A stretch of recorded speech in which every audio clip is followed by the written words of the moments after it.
My name is Constantina Bralakostas, and I'm here with Dimitri Kalkunis, who owns Blue Door Realty, and he's going to tell us a little bit about his business. All right, so first off, what does your company do? Well, we trade in real estate, which means that we have a number of real estate agents who help people buy and sell real estate for their homes or investment properties. All right, and how did you get this idea? Well, I've actually worked in a bunch of other companies and had some other businesses. Real estate was something that we had a hobby with, myself and my wife, and we decided if we're going to continue in real estate that we should probably look towards our own company. And about a year and a half ago now, we started this one. All right, and has this business changed or evolved from the initial idea, and how so? So when we first started, the company was really based on the ability for the two of us to trade in real estate. So a brokerage has the legal ability to trade, which means buy and sell. Agents work for a brokerage. So we said, hey, if we're going to continue selling real estate for our clients, we might as well do it that way. Where that's gone since then is the business model that most brokerages have are really get as many agents as you can in the door, let them pay you a monthly fee to have the right to work for you, but there really isn't a support mechanism there for the agents themselves. My business background was around making companies more efficient and turning companies around. So for me, that concept of just bringing people in, charging them money and not having them do anything doesn't make a lot of sense. So the company at this point is taking more of a team and collaborative approach, saying anyone that comes in should be a proper fit for us, have a proper cultural fit for the organization, and everyone works together to, I guess, meet the needs of their clients. So a little bit different from where we were at the beginning.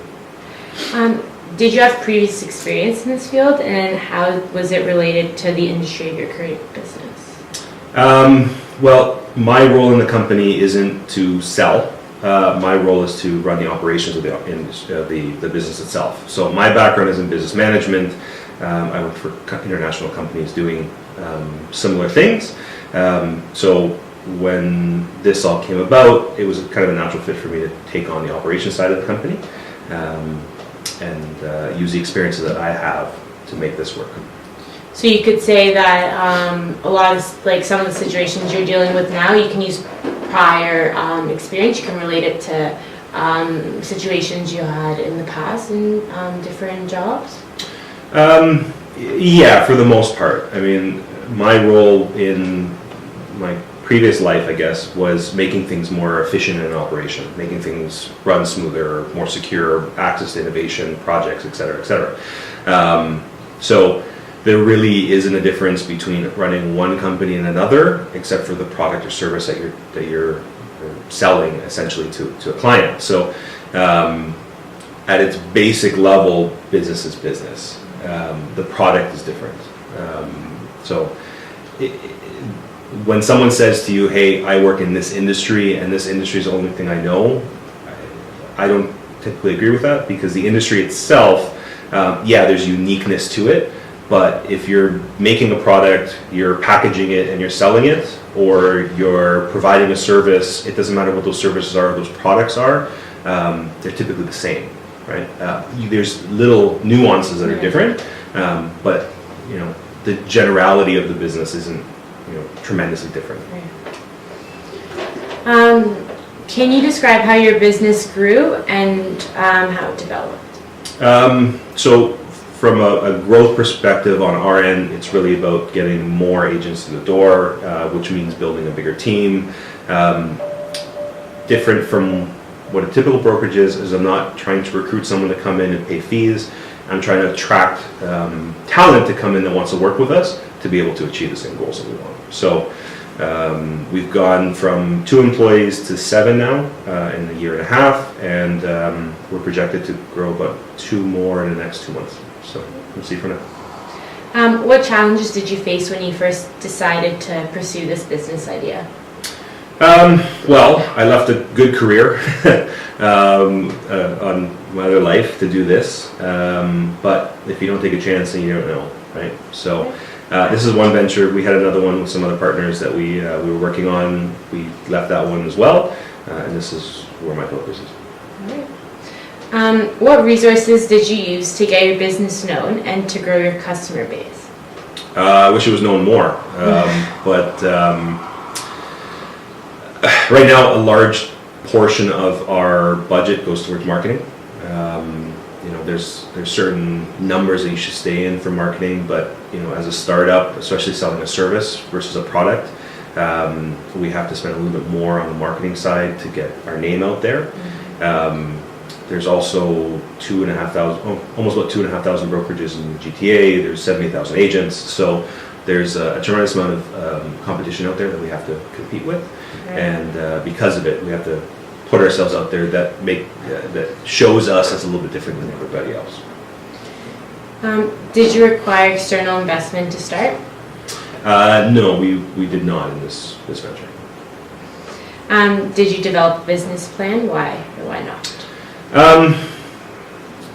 A formal business plan on paper, not the typical way, which most people will tell you maybe is the wrong way to do it. But the thing with a business plan is people get too focused on creating a document that says everything you're going to do. The reality is when you're running a company or you're running an operation, it's not as black and white as what you put on paper. So the first recognition of a business plan isn't, a set in stone document, and it is a living, breathing document that has to change and evolve, is a better way to look at it. So we have, goals and plans and all those things in writing, because you should.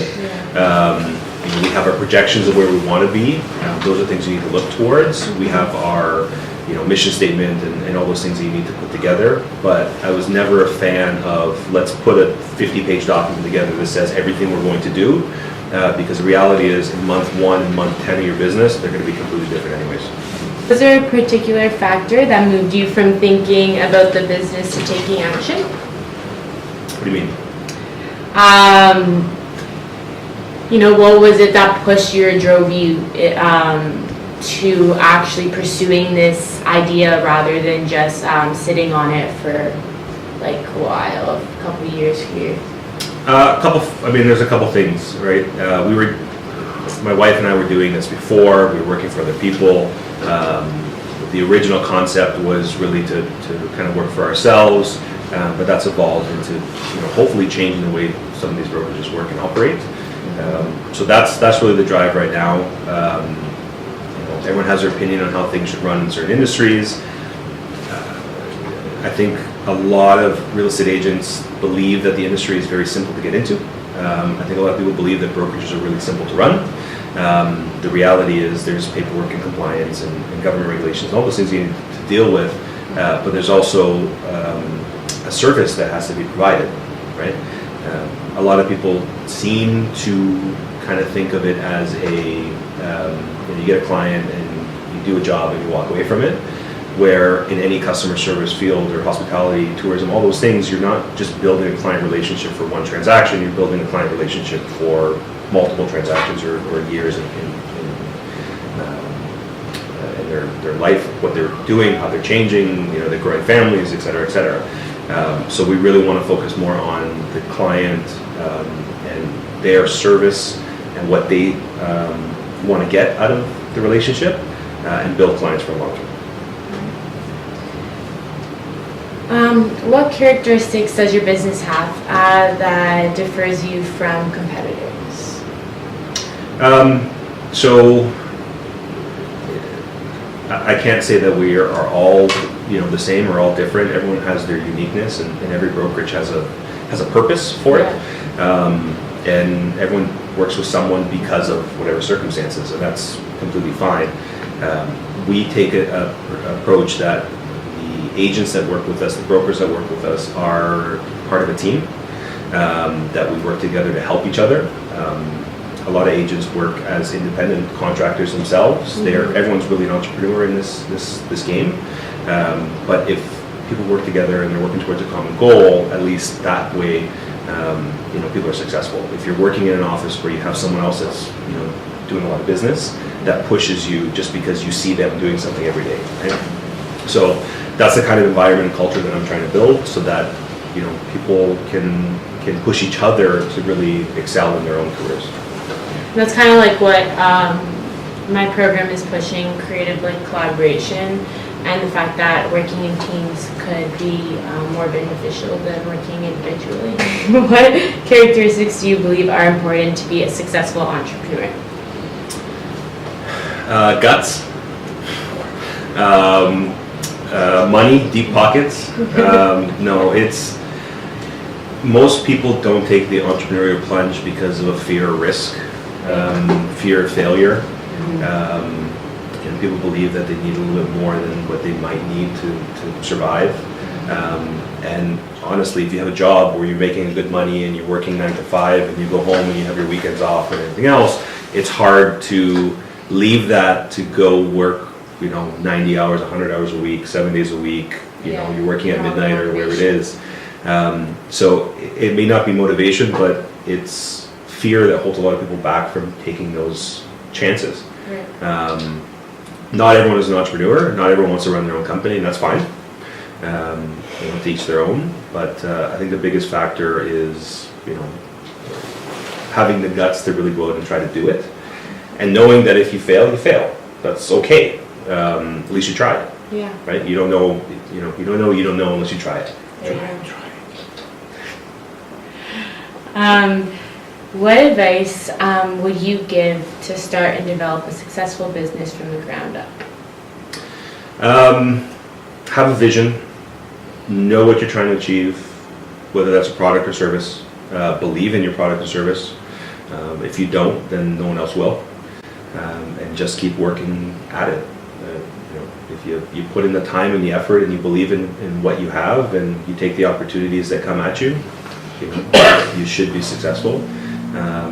If you fail, you learn from it and you take that learning and put it into something else.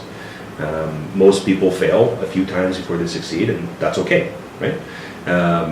But it's picking yourself up again and trying again. So just know that going into it. So what are your next steps, and are you looking to expand your business? For us, our growth comes from adding team members to the organization. I have some numbers and metrics in my head of where I feel that this office should be. Once we get there, then I will look at opening other offices and branches across Toronto. Not so much to increase our headcount or anything like that, but from a customer perspective, just because you live in East York doesn't mean you're going to live here forever. If you live in the Junction doesn't mean you're going to live there forever. And being able to service people in different areas of the city needs some offices in different spots of the city. So that's really what we're trying to get to. We're probably 2 to 3 years away from that. If it happens sooner, great. If it doesn't, that's okay too. Do you have a 10-year plan? No, I don't. Because everything that you put on paper today for 10 years from now in business probably won't happen. I look at it from 1 year to 3 years, sometimes 5, depending on what it is. 10 years is very hard to get to. Well, thank you for your time. Thank you.